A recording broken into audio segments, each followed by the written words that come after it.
আমরা আজকে এই যে মিটিংয়ে কিছু নিব, এই উদ্দেশ্য তো আছে নাকি? কিছু নেওয়া মানে কি জানেন, কিছু দিতে পারবো না, কিন্তু আপনারা নিতে পারবেন। কারণ একটা কথা আছে ইংরেজিতে, সেটা হচ্ছে an adult cannot teach another adult, but an adult can learn from another one. একজন প্রাপ্তবয়স্ক কখনো আরেকজন প্রাপ্তবয়স্ককে শিখাতে পারে না, কিন্তু শিখতে পারে। তো আপনি যদি শিখতে চান, আমি কিছু শেয়ারিং করব, সেটা আপনি নিতে পারবেন। আর আপনাদের কাছ থেকে তো আমি প্রচুর শিখি, সেটা তো আপনাদের প্রায় বলি। You guys are a great trainer to me, because a lot of lessons usually I got from you in my life, in the journey of success. তো আজকে কয়েকটা বিষয়, কয়েকটা ফ্যাক্ট অফ সাকসেস নিয়ে আমি ডিসকাশন করব। তো এই ফ্যাক্টগুলোর ফার্স্ট ফ্যাক্ট হচ্ছে, পবিত্র কোরআনে আল্লাহ তাআলা এই ফ্যাক্টটা উল্লেখ করে দিয়েছেন। পবিত্র কোরআনের একটা অন্যতম ছোট সূরা হচ্ছে সূরা আসর। তো সূরা আসর শব্দের অর্থ হচ্ছে কাল, সময়। সূরা আসরের প্রথম আয়াত হচ্ছে ওয়াল আসর, মহাকালের শপথ, সময়ের শপথ। এখানে আল্লাহ সময়ের শপথ কাটার পিছনে আমাদেরকে অনেক বড় একটা মেসেজ দিয়েছে। উনি সময়ের শপথ নিয়েছেন, এর কারণটা হচ্ছে সময় অনেক ভ্যালুয়েবল। এইটা আল্লাহ এই আয়াতের মাধ্যমে আমাদেরকে বোঝাতে চেয়েছেন। এর দ্বারা কয়েকটা জিনিস, যে আমরা নির্দিষ্ট একটা সময় পেয়েছি এবং সময়টার জন্য আমরা কাজে লাগাই, ইউটিলাইজ করি। দেখুন, আপনাকে যদি বাবা বলে যে ঈদ শপিংয়ের জন্য তোমাকে 5,000 টাকা দেওয়া হলো, আপনি কিন্তু ওটার একটা বাজেট করেন যে এই 5,000 টাকায় আমি কি কি কিনবো। আমার এক জোড়া মোজা কিনতে হবে 200 টাকা দিয়ে, আমার একটা জুতা কিনতে হবে 1,500 টাকা দিয়ে। আপনি এভাবে বাজেট করে ফেলছেন, আমার একটা প্যান্ট কিনতে হবে, সেটা 1,500 টাকা, একটা শার্ট কিনতে হবে, একটা গেঞ্জি কিনতে হবে, একটা জাঙ্গিয়া কিনতে হবে, সেটার জন্য আপনি 500 বরাদ্দ করেছেন। অর্থাৎ আপনি 5,000 টাকাকে কিন্তু পুরো ক্যালকুলেশন করে ফেলেছেন এবং আপনি একটা লিস্টেড করে ফেলেছেন। এবং তারপরে আপনি শপিং মলে যাচ্ছেন যে আমি কোন শপিং মলে গেলে এই রেঞ্জের মধ্যে আমার প্রোডাক্টগুলো, আমার কাঙ্ক্ষিত এই যে জিনিসগুলো কিনতে চাচ্ছি, সেটা কিনতে পারবো। রাইট? এখন ফ্যাক্ট হচ্ছে 5,000 টাকা পেলে আপনি একটা বাজেটিং করতেছেন, কিন্তু টাইম পেয়ে আপনারা কজনই বা বাজেটিং করছেন জীবনে? আর এই ওয়াল আসরের মাধ্যমে আমাদেরকে বোঝাতে চেয়েছেন যে তোমরা সময়ের ভ্যালু দিলে সাকসেস হবে। পরের লাইনে আল্লাহ তাআলা বলতেছেন ইন্নাল ইনসানা লাফি খুসর, অর্থাৎ মানুষ ক্ষতির মধ্যে আছে। নিঃসন্দেহে মানুষ ক্ষতির মধ্যে আছে। এখন দেখেন, এই যে ক্ষতির মধ্যে আছে, মানুষ ক্ষতির মধ্যে আছে, কথাটা কত ভয়ানক। মানে সব মানুষই আমরা ক্ষতির মধ্যে আছি, কিন্তু তার পরের লাইনে আল্লাহ আবার বলে দিচ্ছেন ইল্লাল্লাযিনা আমানু ওয়া আমিলুস সলিহাতি ওয়া তাওয়াসাউ বিল হাক্কি ওয়া তাওয়াসাউ বিস সবর। কিন্তু তারা ছাড়া যারা কি করেছে, ফার্স্ট কাজ হচ্ছে ইল্লাল্লাযিনা আমানু, অর্থাৎ ঈমান এনেছে, ওয়া আমিলুস সলিহাত, অর্থাৎ যারা ভালো কাজ করেছে, সৎ কাজ করেছে, ওয়া তাওয়াসাউ বিল হাক্কি ওয়া তাওয়াসাউ বিস সবর, অর্থাৎ একে অপরকে সত্যের উপদেশ দিয়েছে এবং ধৈর্যের উপদেশ দিয়েছে। দেখেন কত গুরুত্বপূর্ণ কয়েকটা লাইন। উপদেশ দেওয়া, সত্যের উপদেশ দেওয়া, ধৈর্যের উপদেশ দেওয়া, ঈমান আনা, সৎকর্ম করা, এই 4টা কাজ। ইমাম শাফি রাহমাতুল্লাহ আলাইহি এই জন্য বলেছিলেন যে যদি পৃথিবীবাসীর জন্য সূরা আসরটাই শুধু নাজিল করা হতো, তাহলে আর তাতেই যথেষ্ট ছিল, আর কিছু নাজিল না করলেও চলতো। যদি সূরা আসরটা আমরা ফলো করি, আমাদের পার্থিব সাফল্য, আমাদের পরকালীন সাফল্য সবগুলোই কিন্তু এটার মধ্যে রয়েছে। কয়েকটা জিনিস, ঈমান আনা, আল্লাহ এক অদ্বিতীয়, এইটাতে ঈমান আনা। এরপরে হচ্ছে সৎকর্ম করা। সৎকর্ম কাকে বলে? যে কাজ অন্য আরেকজনের মানুষের জন্য, অন্য সৃষ্টির জন্য উপকারী। যে বোঝাই করা ভ্যান নিয়ে একজন যাচ্ছে, ঠেলতে পারছেন, আপনি একটু ঠেলে দিলেন, এটাও সৎকর্ম। একটা কুকুর পিপাসার্ত, আপনি তাকে একটু খাবার দিলেন, অথবা ক্ষুধার্ত, আপনি তাকে একটু খাবার দিলেন, এটাও সৎকর্ম। অর্থাৎ সৎকর্মের সংজ্ঞা যদি দেন, তাহলে পৃথিবীর যত ভালো কাজ সবই সৎকর্ম। আর আল্লাহ এগুলোই সব ভালোবাসেন। পবিত্র কোরআনের বিভিন্ন জায়গায় আপনারা অর্থসহ যদি পড়ে দেখেন, তাহলে দেখবেন সৎকর্মের কথা বলা হচ্ছে। অর্থাৎ আমাদের সাকসেসটা নিহিত এই সৎকর্মের মধ্যে। এখন আপনি আরেকজন মানুষকে পাবজি, ফ্রি ফায়ার থেকে ফিরিয়ে এটাই রাখবেন, নিজে থাকবেন, এটাও তো সৎকর্ম। সৎকর্ম আসলে খুঁজলে লট অফ সৎকর্ম আপনি পাবেন। এরপরে একে অপরকে সত্যের উপদেশ দেওয়া আর ধৈর্যের উপদেশ দেওয়া, এটা হচ্ছে সাকসেসের বেসিক্স। তো যদি আমরা সাফল্য চাই, তাহলে আমাদের এই 4টা জিনিসের মধ্যে গুরুত্বপূর্ণ কয়েকটা কাজ এসে দাঁড়িয়েছে। সেটা হচ্ছে ওই বিশ্বাসটা করা, আল্লাহ একক অদ্বিতীয়, স্রষ্টা একজন, তিনি পৃথিবীর সবকিছু সৃষ্টি করেছেন, তার নির্দেশনায় সবকিছু চলে, তিনি কসমিক সোর্স অফ এনার্জি, আপনি তার কাছেই চান। এবং জানেন, আমরা অপরাধ করব, আল্লাহ এটা জানতেন।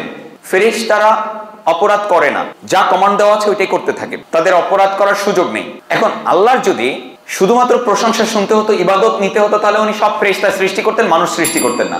উনি ভালো করেই জানেন যে মানুষ পাপকর্ম করবে, খারাপ কাজ করবে, তাহলেও কেন উনি মানুষকে এত ভালোবেসে সৃষ্টি করলেন, মানুষকে অটোমেশন দিলেন?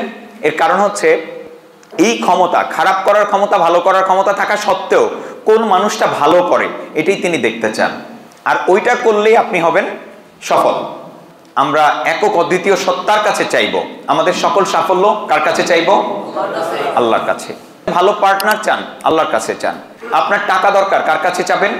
আল্লাহর কাছে চাবেন। যা লাগবে এই পৃথিবীতে, যা লাগবে, হ্যাঁ অন্য যারা আছেন হয়তো আল্লাহকে আপনি গড বলছেন বা ভগবান বলছেন বা ঈশ্বর বলছেন, গড বলেন, ভগবান বলেন, ঈশ্বর বলেন, তিনি কিন্তু একক, তিনি কিন্তু অদ্বিতীয়, তিনি কিন্তু একজন। আপনি যা বলেই ডাকেন আপনি তার কাছেই চান, যা চাইতে হয় ওনার কাছে আপনি আপনার চাওয়া সব পেশ করেন, দেখবেন উনি আপনাকে দিয়ে দিচ্ছেন, কারণ তিনি আমাদের সব কথা শুনতে পান। কিন্তু এখন আল্লাহ কাকে দেবে? ফ্যাক্ট হচ্ছে কাকে দেবে? আপনি অনেক প্রার্থনা করলেন, সেই প্রার্থনাটাকে আপনার আল্লাহ দেখলেন কবুল করলো না। যখন আমরা ভাবতেছি এত চাইলাম, এটা কেন অ্যাকসেপ্ট করলো না, আমরা খুব এক্ষেত্রে অধৈর্য হয়ে পড়ি যে কেন ডাকলাম তো কাজ হইল না, তো তার ডাইকা কে লাভ আছে? রং, ভেরি রং। মনে রাখবেন যে আপনি যখন ওই জিনিসটা পাওয়ার যোগ্য হবেন ঠিক তখনই স্রষ্টা আপনাকে দেবে। আপনি যতক্ষণ না যোগ্য হচ্ছেন আপনাকে দিবে না। মা 9 মাস ধরে একটা সন্তানকে গর্ভে ধারণ করে, তারপরে 5 মাস যাওয়ার পরে তার ভিতরে রূহ পাঠান আল্লাহ, এরপরে ভূমিষ্ঠ হই আমরা 9 মাস পরে। একটু ভাবতে হবে, আল্লাহ এভাবে আমাদের সৃষ্টি না করে, দেখেন আমরা প্রত্যেকটা মানুষের যে আলাদা আলাদা অবয়ব, আলাদা আলাদা দৈহিক গঠন, সবকিছু আলাদা আলাদা। আমরা সৃষ্টি হয়েছি কোত্থেকে? ওই ছোট্ট একটা শুক্রকণা থেকে, যেই শুক্রকণা অনুবীক্ষণ যন্ত্র ছাড়া দেখা যায় না। 1 ফোঁটা স্পার্মের মধ্যে 50 কোটি শুক্রাণু।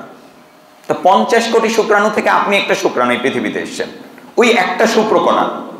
তো একটু ভাবতে হবে যে আল্লাহ সরাসরি একটা ছোট বাচ্চা প্রত্যেকের বাড়িতে, যারা মনে মনে ভাবতো আল্লাহর কাছে চাইতো যে আমার একটা সন্তান চাই, তার বাড়িতে কিন্তু ছোট্ট একটা বাচ্চা পাঠিয়ে দিতে পারতেন তিনি ফেরেশতার মাধ্যমে। এই পলিসি না করে, এই সিস্টেম না করে পাঠাতে পারতেন কি পারতেন না? পারতেন। কিন্তু না, তিনি তা করলেন না। তিনি মায়ের পেটে দিলেন, 9 মাস ধরে বড় করলেন, তারপরে এই পৃথিবীতে আমাদের আনলেন। এর একটি মেসেজ আছে, এই মেসেজটা হচ্ছে মা যে 9 মাস ধরে এই ভারটা বহন করে বেড়াচ্ছে, মাকে লাথি দিচ্ছে, গুতা দিচ্ছে, এইটা মা সহ্য করতেছে, ফলে ওই বাচ্চার প্রতি মায়া তৈরি হচ্ছে, বাচ্চার প্রতি মায়া তৈরি হচ্ছে, ভালোবাসা তৈরি হচ্ছে। যখন বাচ্চা ভূমিষ্ঠ হচ্ছে তাকে লালন পালন করতে হবে কিভাবে, এইটা মা বুঝতেছে। যদি 9 মাস মায়ের পেটে আমরা লালিত পালিত না হতাম, আমরা যদি সরাসরি এইভাবে আসতাম, হয়তো মায়ের আমাদের পছন্দ না হয়ে কালো হয়েছে, ঠিক আছে এটা ফেলে দিই, আর একটা চাই। খোড়া হয়েছে, ঠিক আছে এটা ফেলে দিই, আর একটা চাই। কিন্তু দেখবেন মায়ের ওই খোড়া, কালা, ফর্সা সবার প্রতি একটা ভালোবাসা মায়ের আছে। এর কারণ কি জানেন? ওই 9 মাস ধরে ওইটাকে কষ্ট করে লালন পালন করে পেটে রাখতে রাখতে ওর প্রতি একটা ভালোবাসা এবং মমত্ববোধ তৈরি হয়েছে। এবং এই কারণে দেখবেন ভূমিষ্ঠের পরেও বাচ্চা অনেক সময় মারা যায়, ওই মা কিন্তু আধা পাগলা হয়ে যায়, অনেক মা পাগল হয়ে যায়। কারণ কি? তিনি ফিলিং থেকে, ভালোবাসা থেকে ওই বাচ্চার মুখ দেখবে বলে প্রতীক্ষমান থাকে। 9 মাস ধরে উনি সতর্ক থাকেন, 9 মাস ধরে উনি সতর্কতার সাথে খাবার গ্রহণ করেন, সতর্কতার সাথে ঘুমান, সতর্কতার সাথে হাঁটাচলা করেন, এবং তার প্রতি একটা মমত্ববোধ এবং ভালোবাসা তৈরি হয়। আর এই ভালোবাসা তৈরি হয় বলেই আজকে আমরা বড় হতে পেরেছি, মা বাবা আমাদেরকে বড় করতে পেরেছে। না হলে মা বাবা অধৈর্য হয়ে যেত, আমরা যে পরিমাণ ত্যক্ত বিরক্ত করেছি আমাদের প্রতি অধৈর্য হয়ে ডাস্টবিনে ফেলে দিত। ঠিক তদ্রূপ আপনি স্রষ্টার কাছে প্রার্থনা করবেন, কাজ করবেন, আপনি ত্যাগ স্বীকার করবেন, অনেক কষ্ট করে, অনেক পরিশ্রম করে তারপরে কিছু অ্যাচিভ করবেন, ওইটার প্রতি আপনার তৈরি হবে একটা দারুণ মমত্ববোধ, দারুণ একটা ভালোবাসা। আর যদি আপনি সহসাই পেয়ে যান, করা শুরু করেছেন অমনি পেয়ে যান, তাহলে আপনি একটা ডিস্ট্রিবিউটরের ভ্যালু বুঝবেন না। একটা ডিস্ট্রিবিউটর দামি, তার ক্যারিয়ারটা যে দামি এটা আপনি বুঝবেন না। আপনি একটা প্ল্যান শোতে বসেছেন, this is S important work, ডাক্তারদের চেয়ে ইম্পর্টেন্ট। ডাক্তার যেমন অপারেশন করে এটা অনেক ইম্পর্টেন্ট, অনেক সতর্ক থাকতে হয়। একটা মানুষকে প্ল্যান দেখানো তার চেয়ে বেশি ইম্পর্টেন্ট। এর কারণ কি জানেন? কারণ একটা মানুষকে আমি আধা ঘন্টা প্ল্যান দেখাবো, আমার আজ আধা ঘন্টার প্ল্যান শোর উপরে ডিপেন্ড করতেছে ওই মানুষটার ক্যারিয়ার আমার মতো এই জায়গাটা আসবে কি আসবে না। আমার প্ল্যান শো আমার আন্তরিকতার উপরে ডিপেন্ড করতেছে ওই মানুষের ভাগ্য এই সিস্টেম থেকে নির্মাণ হবে কিনা। তা আপনি যখন এগুলো করে কষ্ট করে একটা টিম করবেন, ওই টিমের প্রতি আপনার মায়া থাকবে। আপনি যখন একটা বিজনেস করবেন, ওই বিজনেসের প্রতি আপনার মায়া থাকবে। আর যদি এটা না করেন, এমনি পেয়ে যান, কারো কাজের মাধ্যমে পেয়ে যান, এটার প্রতি আপনার কোনো মায়া থাকবে না। তো এই জন্য কষ্ট করে অর্জন করার একটা মানসিকতা সেট করতে হবে আপনাদের, কষ্ট করার মানসিকতা। স্বর্গ সবাই চায় কিন্তু মরতে কেউ চায় না। ঠিক সাফল্য সবাই চায় কিন্তু কষ্ট করতে সবাই চায় না। কষ্ট করতে বললে বরঞ্চ আমাদের অপছন্দ লাগে, ভালো লাগে না। বাস্তবতা বলছি যে আমাদের যখন কষ্টের কথা বলা হয়, কষ্টের কোনো কাজ দেওয়া হয়, তখন আসলেই আমরা কিন্তু অনেক রকম কষ্ট থেকে বেঁচে থাকার, যদি বলা হয় সকালে উঠো ঘুম থেকে, কমিউনিকেশন করো, না এটা কষ্টের। এই জন্য এটাতে আমরা কি করি, এটা থেকে কোনোভাবে কৌশলে এড়িয়ে যাওয়ার চেষ্টা করি। পড়াশোনা করো, কষ্টের। হ্যালো, পড়াশোনা করো কষ্টের, ট্রেনিং করো কষ্টের, বই পড়ো কষ্টের। তো এই কষ্টের কাজগুলো আমরা যতই এখন হাত তুলি যে না আমি কষ্ট করতে রাজি আছি, আসলে কিন্তু আমরা তা নাই। আপনি যখন কষ্ট করবেন তখন ওই জিনিসটা আপনার প্রাপ্য হয়ে যাবে। কিন্তু এখন কথা হলো আপনি কতটুকু কষ্ট করতে রাজি আছেন। ও কষ্ট এখন করবেন না, আরো পরে। ছোট মানুষ তো, বয়স হয়েছে 20, 18, নিজেদেরকে ছোট মনে করেন। শোনেন, সময় আসতেছে, বড় হয়েছেন, এত ছোট আপনি না, আপনি অনেক আগে অ্যাডাল্ট হয়েছেন। আপনি সেটা আমার চেয়ে ভালো জানেন। ওয়ার্ল্ডে আপনি রিসার্চ করে দেখেন, আপনার বয়সী বহু মানুষ বড় বড় কোম্পানির মালিক, প্রফেসর, লয়ার, মানে আপনার বয়সী মানুষ। আপনার বয়সী মানুষ কোটি কোটি টাকার মালিক। আপনার বয়সী মানুষ গাড়ি ওন করছে, সুপার কারগুলো ওন করছে। আপনি যত ভাবছেন যে না এখনো কাজের বয়স আসে নাই, ওইভাবে সিরিয়াস হওয়ার বয়স আসে নাই, আস্তে আস্তে হই। রং, আপনি ভুল করতেছেন। শোনেন, একটা জনপ্রিয় মেটাফোর আছে, মনে পড়ে গেল, বয়লিং ফ্রগ সিনড্রোম। একটা উনুনে একটা পাত্রে পানি গরম করা হচ্ছিল, তো একটা ব্যাঙ লাফাতে লাফাতে এসে ওই পাত্রের ভিতরে পড়ছে। পড়ার পরে ব্যাঙের আবার এই ক্যাপাসিটি স্রষ্টা দিয়েছেন যে সে ঠান্ডা পানিতেও বাঁচে, গরম পানিতেও বাঁচে। শীতকালেও বাঁচবে পানিতে, গরমকালেও বাঁচবে পানিতে। অর্থাৎ তার দেহের তাপমাত্রাকে একটু সে কন্ট্রোল করতে পারে, নিয়ন্ত্রণ করে নিতে পারে। তো যখন ওই পানির ভিতরে পড়েছে তখন ব্যাঙ তার শরীরের তাপমাত্রাকে একটু অ্যাডজাস্ট করে নিয়েছে। কিছুক্ষণ পর পানি আরেকটু গরম হয়েছে, ব্যাঙ আবারও অ্যাডজাস্ট করছে। পানি আরো গরম হয়েছে, ব্যাঙ আরো অ্যাডজাস্ট করছে। কিন্তু একটা সময় পানি ফুটতে শুরু করছে, টকবক করতে শুরু করছে। তখন আর ব্যাঙ সহ্য করতে পারতেছে না। ব্যাঙ এবার চিন্তা করছে যে আমাকে লাফ মেরে বাইরে বেরোতে হবেই। কিন্তু ব্যাঙ যখন লাফ মারতে গেছে দেখে তার গায়ে আর শক্তি নেই, এবং সে ওই পানির ভিতর থেকে বেরোতে না পেরে ওই গরম পানিতে সেদ্ধ হয়ে মরে পড়ে আছে। মরা বলছে ব্যাঙ, কিন্তু তার দেহের শক্তি ব্যয় হয়ে গেছে, সেই জন্য মরে নাই।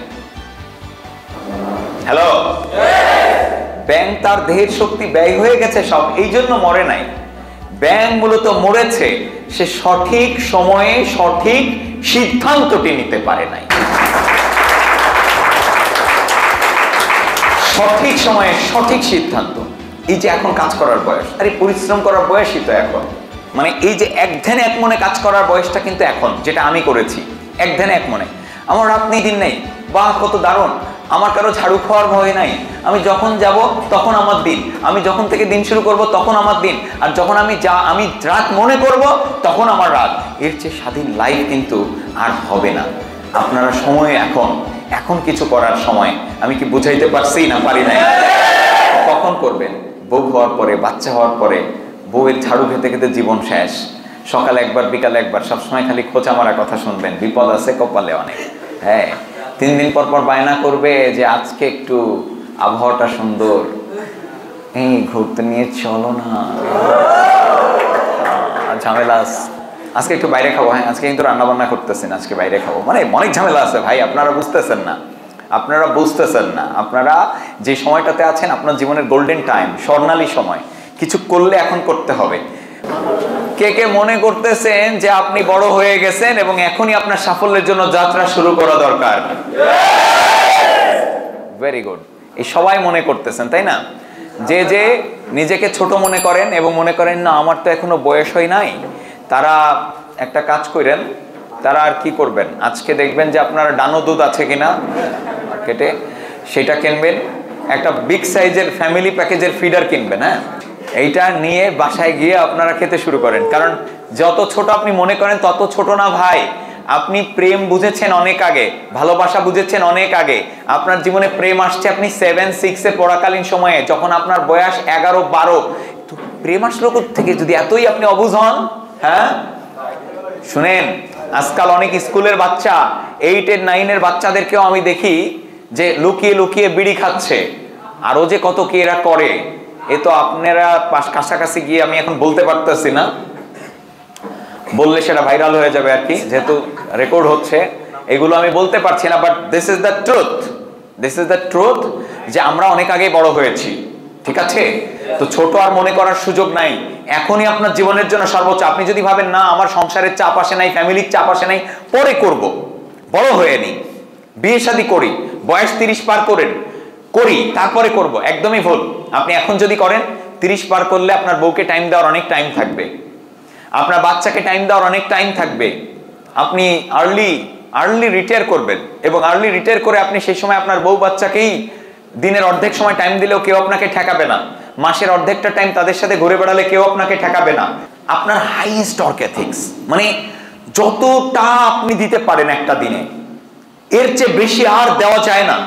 দেখেন একটা গাছ ততটাই ফল দেয় যতটা তার দেয়ার ক্যাপাসিটি আছে, ততটাই দেয়। কিন্তু মানুষ একমাত্র প্রাণী, তার যতটা দেওয়ার ক্যাপাসিটি আছে সে ততটা দেয় না। আমাদের প্রত্যেকের ক্যাপাসিটি আছে একজন বিশ্বসেরা মানুষ হয়ে ওঠার, কিন্তু আমরা কি আমাদের হাইয়েস্টটুকু দিচ্ছি? নিজেকে কোশ্চেন করেন, আমরা কিন্তু আমাদের হাইয়েস্টটুকু দিচ্ছি না। একদিনে যতটা করা যায়। শোনেন, একটা ব্যক্তির 15 বছর যখন বয়স বাবা মারা গেলেন, 25 বছর যখন তার বয়স তখন তার মা মারা গেল, তার ছিল একটা বোন। আর এই মায়ের এই মৃত্যু দেখে, কিছুদিন আগে বাবার এই মৃত্যু দেখে, ফাইন্যান্সিয়াল কন্ডিশন ছিল জিরো, তার একটা মাত্র বোন, সেই বোন ট্রমায় চলে যায়। আর সেই ব্যক্তিটা আজকে বিশ্বের কাছে পরিচিত কি নামে জানেন? The king Khan, the king of Bollywood, Shahrukh Khan নামে পরিচিত। ব্যাপারটা হচ্ছে এই, আপনি ফাইট ব্যাক করেন সব সময়। আপনি হ্যাঁ পড়ে যাবেন না এমন না, আপনি পড়ে যাবেন।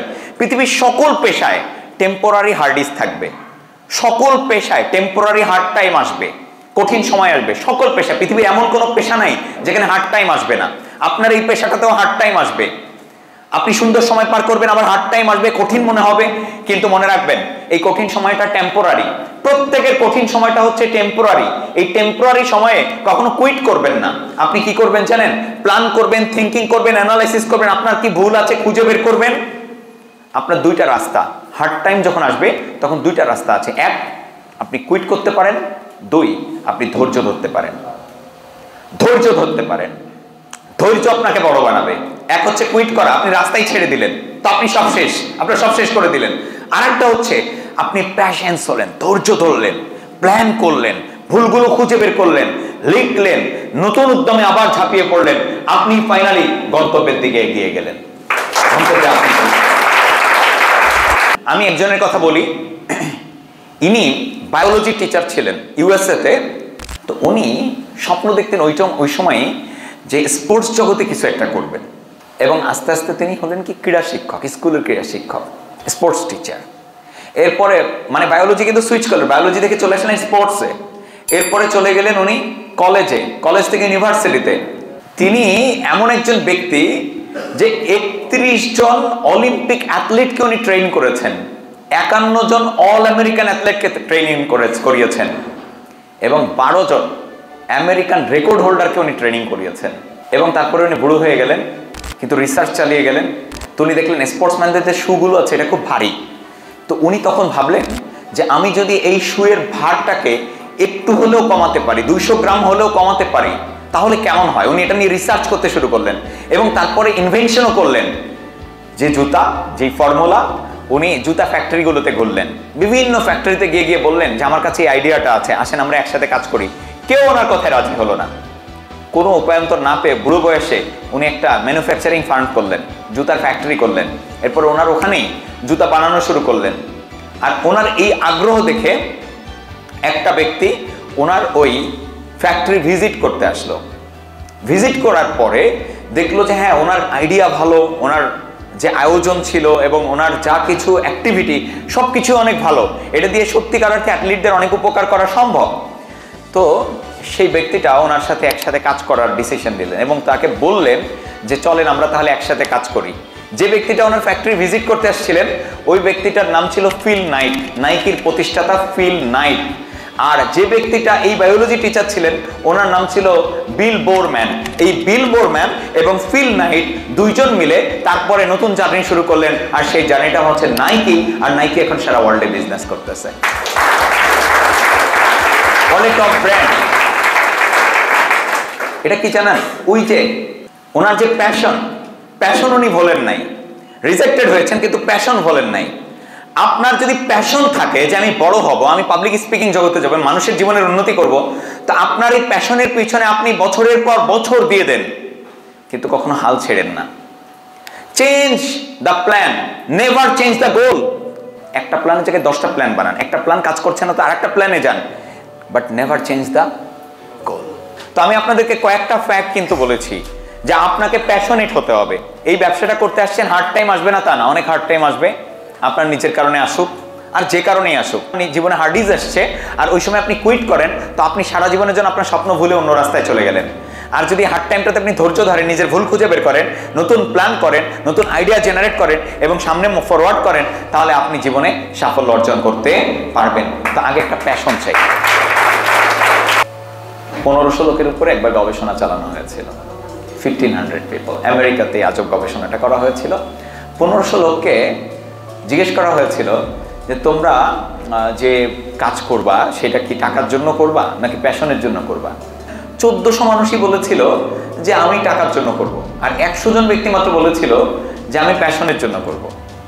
তো যখন 20 বছর পরে রিসার্চ করা হলো ওদের উপরেই, আবার রিসার্চ করে দেখা গেল যে সাকসেসের হার ওই 100 জনের মধ্যে বেশি, আর ওই 1400 জনের মধ্যে সাকসেসের হার খুবই কম, 1% 2%ও হয় নাই।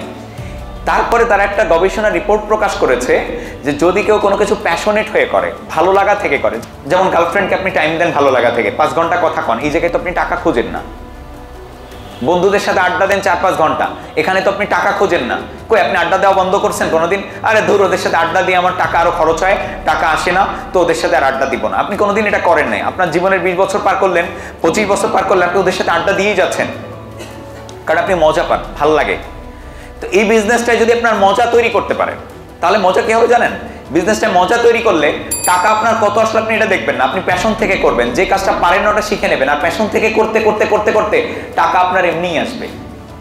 কারণ প্যাশনেট হয়ে একটা পেশায় যখন আপনি কাজ করবেন, আপনার কাছে টাকা আসতে থাকবে, বিকজ আপনার ভিতরে ঢুকছে যে আমি এখান থেকে কিছু করবো, এটা ভালো লাগা থেকে আমি করি। যেমন ধরুন আমার কোনো দিন টায়ার্ডনেস আসে না কেন সেশন করাতে, কাজ করতে, প্যাশনেট আমি কাজটার প্রতি, আমার ভালো লাগা থেকে আমি করি। 4-5 ঘন্টাও দাঁড়িয়ে দাঁড়িয়ে ট্রেনিং করার অভ্যাস আছে, করানোর অভ্যাস আছে, দুটেই আছে। সো সেটা কি আমার প্যাশন থেকে করা। Are you clear? প্যাশনেট হয়ে যান আজকে থেকে যদি কিছু সত্যিকার অর্থে পেতে চান।